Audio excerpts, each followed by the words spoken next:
Hello guys, hope you are doing well. Alors bienvenue les amis, bienvenue dans une deuxième vidéo en fait, la suite de la première que j'ai faite à propos de la bourse d'études entièrement financée en Irlande et en Australie. Alors ça c'est la suite de la première vidéo où on va parler de la bourse d'études qui est entièrement financée en Australie. Alors si tu aimerais bénéficier des différentes informations pour cette bourse d'études, juste reste et regarde la vidéo jusqu'à la fin. Sur ce, sans me perdre de temps les amis, on va directement sur l'écran de mon ordi et je vous partage ces différentes informations. On se retrouve sur l'écran de mon ordi. Alors les amis, nous sommes présentement devant l'écran de mon ordinateur. Je vais vous partager les différentes informations à propos de cette bourse d'études qui est entièrement financée en Australie en fait. Alors le nom de l'université c'est Griffith University. C'est une université australienne en fait. Je vais vous partager les différentes informations à propos de la bourse et comment faire même pour aller déjà sur le site de la bourse et ne pas s'égarer en fait. Le site de l'université, autant pour moi, et ne pas s'égarer. Trouver directement la bourse. Alors, lorsque vous arrivez sur le site de l'université, voilà comment ça se présente en fait. Le site est en anglais. Les universités en Australie, déjà en Australie on parle anglais. Déjà pour ceux qui cherchent les différentes opportunités d'immigration à l'étranger là, les amis, les pays francophones, je vous dis les pays francophones n'offrent presque pas de bourse d'études. Soit lorsque même ils offrent, les critères d'éligibilité sont de ouf en fait. La majorité des pays dans le monde qui offrent des bourses d'études sont les pays anglophones.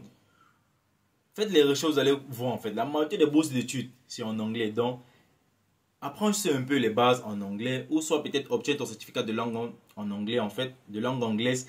Et tu seras éligible à tellement de bourses d'études. Donc, on va continuer les amis.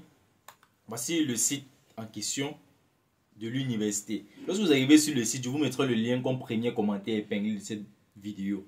Donc, à la fin de la vidéo, allez dans la partie commentaire. Vous allez voir le lien là-bas. Surtout, n'oubliez pas de liker et partager la vidéo en fait. Lorsque vous arrivez sur le site, vous venez ici, vous cliquez sur international. Ça veut dire quoi? Un étudiant international, quelqu'un qui est à l'extérieur de l'Australie, mais qui veut venir en Australie étudier en fait. Vous cliquez là-dessus, vous patientez sa charge et ça va afficher. Alors voilà, international. Nous sommes sur international là. On dit study at Griffith. Griffith, c'est le nom de l'université en fait. Bon, vous pouvez lire les différentes informations. On dit cette université est classée parmi le top 2 en fait des meilleures universités dans le monde en fait. 2%. Donc pour ceux qui comprennent. Alors voilà les différences. C'est une très bonne université. Donc c'est à vous de lire cela. Moi je vais juste aller sur les différentes informations pour de la bourse. Parce que si je veux donner peut-être toutes les différentes informations pour cette université, la vidéo serait très longue. Et ça c'est pas l'objectif en fait. Alors on parle de International Scholarship, ce qui veut dire les bourses d'études internationales. We offer a range of scholarship and awards to support international students studying our undergraduate, postgraduate research and pathway programs. Vous venez là, vous cliquez sur International Scholarship. Alors, voici la partie des différentes bourses d'études internationales pour les étudiants qui sont étrangers. Alors, lorsque vous descendez ici, vous allez sur le bas de la page, vous allez voir, il y a les différentes bourses d'études avec les différentes valeurs ou en fait les différentes, je pourrais dire quoi? Les valeurs en fait, ce que la bourse couvre, peut-être les réductions de scolarité, les frais d'allocation, des trucs comme ça en fait. C'est ça qu'on appelle la valeur de la bourse. Alors ici on a de la bourse, on a la première bourse qui est Griffith Remarkable Scholarship qui offre une réduction de 50% des frais de scolarité et qui commence à partir du troisième semestre 2023. Le troisième semestre c'est février en fait. Ici on parle de closing date le 4. La bourse ferme le 4 août 2023. Donc pour tous ceux qui veulent avoir les différentes informations, cliquez sur Find Out More. Ça veut dire quoi? Découvrir plus d'informations pour de cette bourse-ci. Alors ça c'est la première, voici la deuxième. Il y en a tellement. C'est à vous de vérifier cela. Et dépendamment de ces différentes bourses, il y a les critères. Toutes ces bourses n'ont pas les mêmes critères d'éligibilité. Alors ça c'était la première bourse qui offre une réduction de 50%. La deuxième offre aussi une réduction de 50%. La troisième, ça c'est International Student Academic Excellence Scholarship qui offre une bourse de 25% sur la réduction de frais de scolarité. La quatrième aussi, c'est une bourse de 25% de réduction de frais de scolarité. La cinquième, c'est 20% de réduction. Et il y a une bourse ici dont c'est entièrement financé. C'est celle-ci, celle que je vais partager avec vous. Griffith Research Scholarship.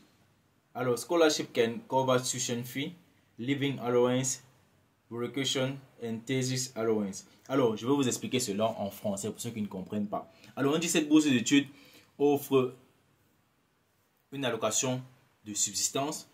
La scolarité est gratuite. Les frais de relocation, en fait. Ça veut dire relocation, ça veut dire quoi? Lorsque tu vas quitter ton pays pour l'Australie, ils vont payer ces frais-là. Les frais de thèse, allowances, les frais de thèse, la bourse couvre toujours cela. Et cette bourse est entièrement financée pour le cycle PhD et Master, ou encore les projets de recherche en fait. Research degree, donc Master et PhD, donc doctorat. Alors, on va cliquer sur Find Out More pour voir les différentes informations à propos de cette bourse-ci en fait. Donc j'ai cliqué et voilà ça qui est affiché en fait. Alors les amis, s'il vous plaît, likez et partagez cette vidéo. Si tu es nouveau sur la chaîne, moi ça fera pour la de la chaîne. FP Opportunity Voyage Session, on parle des différentes informations à propos de la vie à l'étranger, des bourses d'études, des différentes opportunités qui permettent d'immigrer à l'étranger de façon légale. Donc si tu es nouveau, n'hésite pas de t'abonner et de mettre la notification au maximum. Surtout les amis, n'oubliez pas de mettre la 5 pouces bleus, c'est très important en fait. Ça permet à l'algorithme de référencer cette vidéo. Alors on va continuer. Apply anytime. Voilà les différentes informations.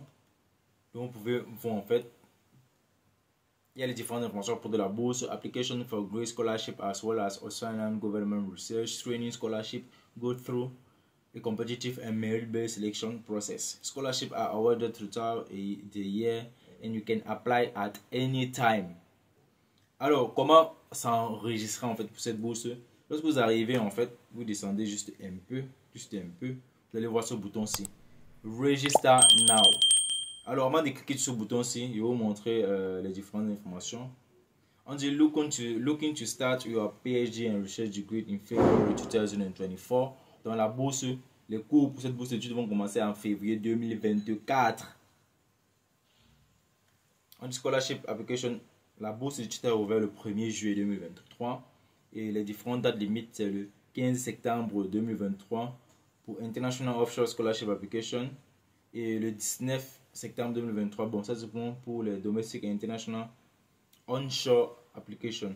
Alors, pour vous, en fait, les amis, la date limite c'est le 5 septembre 2023. Donc, ceux qui ne sont pas sur le territoire, on va cliquer sur View All Key Application Date pour d'abord voir les différentes dates limites. C'est très important. Très important. Alors, on dit Intake 2024. On a dit 26 February 2024. Bon, ça c'est pour 2024. Pour 2023, voilà les différentes dates. Donc les amis, il y a toutes les différentes informations. Je vous mettrai le lien de cette bourse d'études comme premier commentaire épinglé. Alors on va aller cliquer maintenant sur comment s'enrouler pour la bourse. Register now. Vous allez voir comment créer un compte sur le site de l'université pour pouvoir postuler en fait. Alors il reste, on dit pursue your passion for research at Goodfield PhD and Research Degree Information Webinar. On a 18 jours, 2 heures, 90 minutes. Information. Alors déjà, ce que vous devez savoir, pour cela, il faut créer un compte absolument. Il faut absolument créer un compte. Parce que c'est le site de l'université. Tu peux arriver sur une université, tu poursuis comme ça, non. Il faut créer un compte sur leur site où ils vont te contacter par email, etc. Donc tu arrives là, tu écris ton nom, John, peut-être John comme c'est là, Joey, ton email adresse, ton numéro de téléphone. Tu choisis d'abord le code de ton pays. Toujours. Si par exemple tu es Camerounais, on va chercher quoi? Cameroun. On va chercher K. C, pardon, tant pour moi. Tu mets le nom. Et toutes les nationalités peuvent postuler en fait. Vous avez vu les critères éligibilité. Toutes les nationalités peuvent postuler, quel que soit ton âge. En fait, eux ils sélectionnent plus sur la base de tes antécédents parascolaires en fait. Je dis même parascolaire, pas parascolaire. Parascolaire c'est après les études. De tes antécédents scolaires en fait. Ce que tu as fait par le passé, c'est tout. Alors, I'm interested in, tu choisis en fait le domaine dans lequel tu veux postuler. Par exemple, si c'est la science, si c'est n'importe quoi, peut-être tu n'es pas sûr, tu cliques sur Not Sure. I am a, tu sélectionnes. Et domestic student, si tu es en Australie, mais pour vous, vous êtes à l'international, vous cliquez sur un international student. Tu sélectionnes maintenant ton pays de résidence où tu vis présentement. Donc, c'est à vous de choisir les amis. Ici, encore, on va chercher Cameroun. Je prends un pays. Bon, je vais cliquer sur Congo. Cameroun en fait. Pour que toutes les différentes informations matchent. Après cela, vous cliquez sur. Vous acceptez les différents terms and conditions. Vous cliquez sur Register Now. Alors moi, j'ai pas toutes les différentes informations. Alors les amis, voici les différentes informations pour cette bourse d'études. Je vous montrerai le lien comme premier commentaire épinglé. Donc, n'hésitez pas les amis à liker et à partager cette vidéo. Et si vous voulez plus de vidéos de ce genre, juste faites-le moi savoir dans la partie commentaires. Alors, sur ce les amis, je vous dis peace out.